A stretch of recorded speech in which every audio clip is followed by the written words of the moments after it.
Hi hello வணக்கம், welcome to carrier king. நான் உங்கள் செல்வின் ஆர்கே. இன்னைக்கு இந்த வீடியோவில் எதை பற்றி பார்க்க போகிறோன்னா, நம்மளோட ப்ரீவியஸ் எபிசோட்ஸ்லாம் ஒரு 12th படித்த ஸ்டூடெண்ட் வந்து பார்த்திங்கன்னா என்ன மாதிரியான கோர்ஸ் சூஸ் பண்ணணும், யூஜியில் என்ன மாதிரியான காலேஜஸ் சூஸ் பண்ணணும் அப்படின்ற எல்லா விஷயங்களுமே பார்த்துருப்போம்.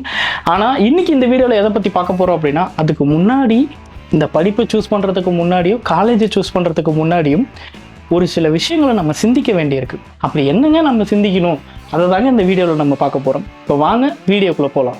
உள்ளூர் செய்திகள் உங்கள் விரல் நுனியில் படிக்க பார்க்க பரவசப்படுத்துகிறது King 24x7 app. Download King 24x7. Okay, இன்னைக்கு பொறுத்த வரைக்கும் பார்த்தீங்கன்னா, அப்போல்லாம் நம்ம அப்பாக்கள் அவங்கெல்லாம் படிக்கும் போது பார்த்தீங்கன்னா கிராஜுவேட்ஸ் அப்படிங்கிறவங்க கம்மியாக தான் இருந்தாங்க. ஆனால் நம்மளோட காலகட்டம் அப்படியே டோட்டலி டிஃப்ரெண்ட். நிறைய கிராஜுவேட்ஸ் வராங்க, நிறைய போட்டிகள் இருக்கும். ஸோ நீங்கள் விருப்பமான கோர்ஸை தேர்ந்தெடுக்கிறதுக்கு முன்னாடி ஒரு சில விஷயங்களை நீங்கள் சிந்திக்க வேண்டிய மொதல் விஷயம் என்ன அப்படின்னு சொல்லிட்டு பார்த்தீங்கன்னா, அந்த படிப்பு உங்களுக்கு பிடிச்ச படிப்பா அப்படின்றத நீங்கள் யோசிக்கணும். ஒரு வாட்டிக்கு 1000 தடவை யோசிச்சுக்கோங்க, அது உங்களுக்கு பிடிச்ச படிப்பாக இருக்கா அப்படின்றத ஃபஸ்ட்டு யோசிச்சுக்கோங்க.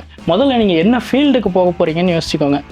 தொழில் சாரும் கல்வியா, தொழில் சாரா கல்வியா, இது எல்லாத்தையுமே நீங்கள் பார்த்துக்கணும். நம்ம சேரக்கூடிய காலேஜஸும் நல்ல காலேஜாக நல்ல இடத்துல அமைஞ்சிருக்கா, அட்மாஸ்பியர் எப்படி இருக்குது, நல்லா படிக்க முடியுமா, ஃபேக்கல்ட்டிஸ் எப்படி இருக்காங்க, ஸ்டூடெண்ட்ஸ் எப்படி இருக்காங்க, இது எல்லாத்தையுமே நீங்கள் நல்லாவே தெளிவாகவே தெரிஞ்சுக்கிட்டு நீங்கள் விருப்பப்பட்ட படிப்பை எடுக்கணும். அது மட்டும் இல்லைங்க, இதுக்கப்புறம் பார்த்தீங்க அப்படின்னா ஃப்யூச்சரில் நம்ம அந்த படிப்பை படித்தோம் அப்படின்னா போட்டிகள் எவ்வளோ இருக்குது, இந்த படிப்புக்கு வேலை கிடைக்குமா, இந்த படிப்புக்கு சேல்ரி அதிகமாக வருமா அப்படின்ற எல்லா விஷயத்தையுமே நீங்கள் வந்து முன்னாடியே அனலைஸ் பண்ணி வச்சுக்கணும். இல்லை நம்ம இந்த படிக்கிற படிப்புக்கு அப்புறம் நம்ம வந்து மேற்படிப்பு படிக்க போகிறோமா, இல்லை வந்து நம்ம வேலைக்கு போக போகிறோமா அப்படின்றத நம்ம முன்னாடியே வந்து நம்ம மைண்ட் அளவில் டிசைட் பண்ணால் மட்டும்தான் நம்மளால் ஒரு நல்ல படிப்பை சூஸ் பண்ண முடியும். ஸோ இதெல்லாமே ரொம்ப முக்கியம்.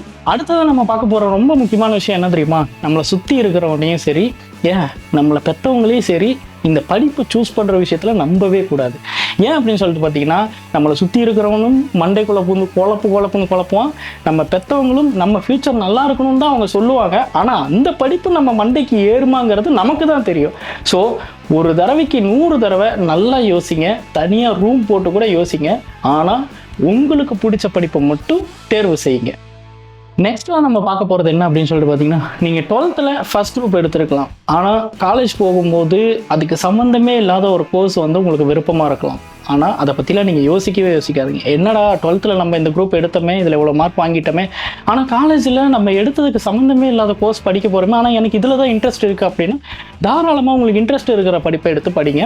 பிகாஸ் மார்க்குங்கிறது உங்களை வழிநடத்தக்கூடிய விஷயம் கிடையாது. மார்க்குங்கிறது அவசியம்தான், ஆனால் உங்களோட திறமை எந்த இடத்துல இருக்கோ அதுதான் உங்களை வாழ்க்கையில் கடைசி வரைக்கும் வழிநடத்தக்கூடிய விஷயம்.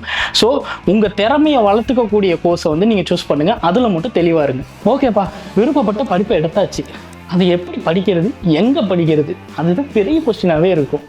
நீங்கள் விருப்பப்பட்ட படிப்பை எடுக்கிறதெல்லாம் பிரச்சனை இல்லைங்க, அது எங்கே படிக்கிறீங்கிறது தான் பெரிய பிரச்சனையே. ஸோ நீங்கள் எந்த அளவுக்கு விருப்பப்பட்ட படிப்பை எடுக்கிறதுக்காக போராடுறீங்களோ அந்த அளவுக்கு அதை படிக்கிற இடத்தையே சூஸ் பண்ணுறதுக்கு நீங்கள் போராடணும். ஒரு காலேஜ் அப்படின்னு சொல்லிட்டு எடுத்துக்கிட்டிங்கன்னா, நீங்கள் ஒரு காலேஜுக்குள்ளே என்ட்ரானோடனே உங்களால் அந்த காலேஜை வந்து ஒரு 30% வந்து அனலைஸ் பண்ண முடியும், இந்த காலேஜ் எப்படிப்பட்ட காலேஜ் அப்படின்றது. ரெண்டாவது, அங்கே இருக்கக்கூடிய எக்யூப்மெண்ட்ஸ், லேபுங்கிறது ரொம்ப முக்கியமான விஷயம். இந்த ஏட்டுக்கல்விலாம் அப்போவே போயிடுச்சு. இப்போ இருக்கிறது எல்லாமே ப்ராக்டிக்கல் மட்டும்தான். ஸோ ப்ராக்டிக்கலாக நம்ம என்ன கற்றுக்குறோம் அப்படின்றது தான் ரொம்ப முக்கியம், தியரியை தாண்டி. ஸோ ப்ராக்டிக்கல் லேப்ஸ் எல்லாம் எப்படி இருக்குன்னு பாருங்கள், அங்கே இருக்கக்கூடிய எக்யூப்மெண்ட்ஸை பாருங்கள், அங்கே இருக்கக்கூடிய லேப் ஃபெசிலிட்டிஸு, அங்கே எல்லாமே நம்ம எதிர்பார்க்கக்கூடிய நம்ம கற்றுக்கக்கூடிய அளவுக்கு அந்த லேப் ஃபெசிலிட்டிஸ்லாம் இருக்கான்றதை பாருங்கள். ரெண்டாவது, அந்த காலேஜ் அட்மாஸ்பியர், நம்ம படிக்கக்கூடிய அட்மாஸ்பியர் எப்படி இருக்குன்னு பாருங்கள், அங்கே இருக்க ஃபேக்கல்ட்டிஸ் எப்படி இருக்காங்க, அங்கே இருக்க ஸ்டூடெண்ட்ஸ் எப்படி இருக்காங்க, எல்லாமே வந்து நோட் பண்ணுங்கள். ஸோ இது எல்லாமே வந்து ரொம்ப முக்கியமான விஷயம். இது எல்லாமே பார்த்தீங்கன்னா உங்களோட கெரியர் வந்து ஒரு இன்ச்சு கூட தப்பாக போகாது. அந்த அளவுக்கு பிளான் பண்ணி ஒவ்வொரு விஷயத்தையும் பண்ணுங்கள். ஏன்னா நீங்கள் பிடிச்சி எடுக்கிற படிப்பு பின்னாடி வந்து உங்களுக்கே ஏன்டா எடுத்தோம் அப்படின்ற ஃபீலிங்கை வந்துடக்கூடாது. அது வந்து நீங்கள் எவ்வளோதான் நல்லா படித்தாலும் படிக்கக்கூடிய கல்லூரி சரியில்லை அப்படின்னா அந்த தாட் ஆட்டோமேட்டிக்காக வந்துடும். ஸோ படிக்கக்கூடிய கல்லூரியை தேர்ந்தெடுக்கிறதுல ரொம்ப கவனமாக இருங்க. ஓகே, இப்போது எனக்கு ஒரு கோர்ஸில் விருப்பம் இருக்குது, அந்த கோர்ஸை பற்றி நான் எப்படி தெரிஞ்சுக்கிறது அப்படின்னு சொல்லிட்டு எல்லோரும் யோசிப்பீங்க. ஒன்றும் இல்லைங்க, ரொம்ப சிம்பிளான விஷயம். இப்போது நம்ம ஆன்லைனில் தேடணும் அப்படின்னாவே கிடைக்காத விஷயங்களே கிடையாது. ஸோ அந்த கோர்ஸை பற்றி எல்லாமே தேடுங்க, அந்த கோர்ஸுக்கு இப்போ நீங்கள் படிக்க ஆரம்பிக்கிறது வந்து உங்கள் காலேஜ் பீரியட் 3 இயர்ஸா 4 இயர்ஸா, அந்த 4 இயர்ஸ்க்கு அப்புறம் அந்த கோர்ஸோட வேல்யூ என்ன அப்படின்னு சொல்லிட்டு இந்த கெரியர் டெவலப்மெண்ட் பற்றி ரிசர்ச் பண்ணுறவங்க எல்லாருமே ஆர்டிக்கல்லாம் நெட்டில் வந்து போட்டிருப்பாங்க. ஸோ அந்த ஆர்டிக்கல் எல்லாமே படிங்க. இந்த கோர்ஸோட வேல்யூ ஒரு 4 வருஷம் கழிச்சு எப்படி இருக்க போகுது, 3 வருஷம் கழிச்சு எப்படி இருக்க போகுது, இது எல்லாத்தையுமே வந்து நீங்கள் தெளிவாக அந்த ஆர்டிக்கல் எல்லாமே பாருங்கள். இன்டர்நெட்டில் என்னென்னமோ தேடுறோம், இதை தேட மாட்டோமா? நம்ம வாழ்க்கையை முடிவு பண்ண போகிற படிப்பு இல்லையா? ஸோ கண்டிப்பாக இதெல்லாமே தேடி கற்றுக்கோங்க. அடுத்ததாக வந்து பார்த்தீங்க அப்படின்னா, நீங்கள் பிடிச்ச கோர்ஸை எடுக்கிறதுக்கு முன்னாடி அதே கோர்ஸில் விருப்பப்பட்டு படித்து வெளியில் போய் வேலை செய்கிற மாணவர்கள் இருப்பாங்க.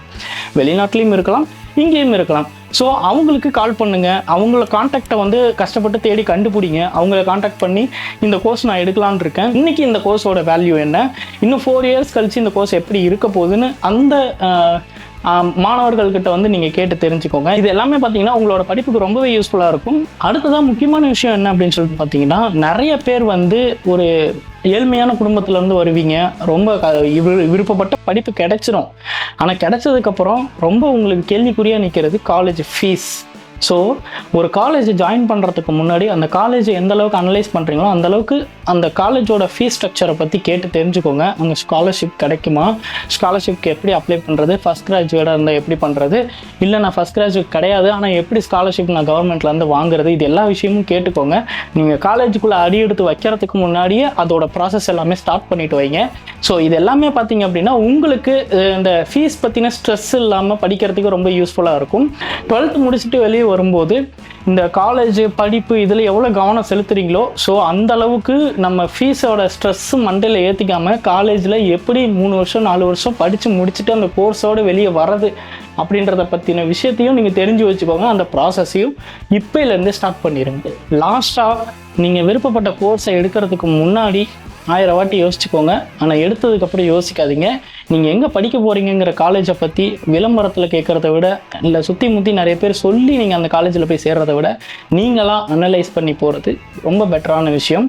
அந்த காலேஜை பற்றின குறிப்புகளை வந்து ஆன்லைனில் தேடுங்க. அந்த காலேஜோட வெப்சைட் போய் பாருங்கள், அந்த காலேஜோட சோஷியல் மீடியா போய் பாருங்கள், அந்த காலேஜோட அலுமினிஸ் அதாவது முன்னாள் மாணவர்கள், அந்த காலேஜில் இப்போ படிச்சுட்டு இருக்க மாணவர்கள் எல்லாத்தையும் போய் கலந்துக்கிட்டு அவங்க என்ன சொல்கிறாங்க அப்படின்ற எல்லா விஷயத்தையுமே நீங்கள் கேதர் பண்ணுங்கள். எல்லோரும் நெகட்டிவாகவும் சொல்லுவாங்க, பாசிட்டிவாகவும் சொல்லுவாங்க. ஸோ அது நீங்கள் ஃபில்டர் பண்ணி அந்த காலேஜ் எப்படி இருக்குது அப்படின்ற எல்லா விஷயத்தையுமே நீங்கள் தெரிஞ்சுக்கிட்டு ஒரு தரமான ஒரு கல்லூரியில் போய் சேரணும். விருப்பப்பட்ட படிப்பை எடுத்தோம் அப்படின்னா கரெக்டாக படித்து முடிச்சுட்டு வெளியில் வரணும் அப்படின்ற எண்ணத்தோடு போய் சேருங்க. ஓகே, இந்த வீடியோவில் நீங்கள் விருப்பப்பட்ட கோர்ஸ் எடுக்கிறதுக்கு முன்னாடி என்ன விஷயங்கள்லாம் சிந்திக்கணும், என்ன விஷயங்கள்லாம் பண்ணணும் அப்படின்றத என்னால் முடிஞ்ச அளவுக்கு தெளிவாக ஒரு விளக்கம் கொடுத்துருப்பேன். ஸோ இந்த வீடியோ உங்களுக்கு ரொம்ப யூஸ்ஃபுல்லாக இருந்திருக்கும்னு நினைக்கிறேன். இதே மாதிரி கெரியர் ரிலேட்டடான வீடியோஸ் நம்ம சேனலில் காத்துட்ருக்கு. அதுவரை நீங்கள் எங்களோட இணைந்திருங்கள். நன்றி.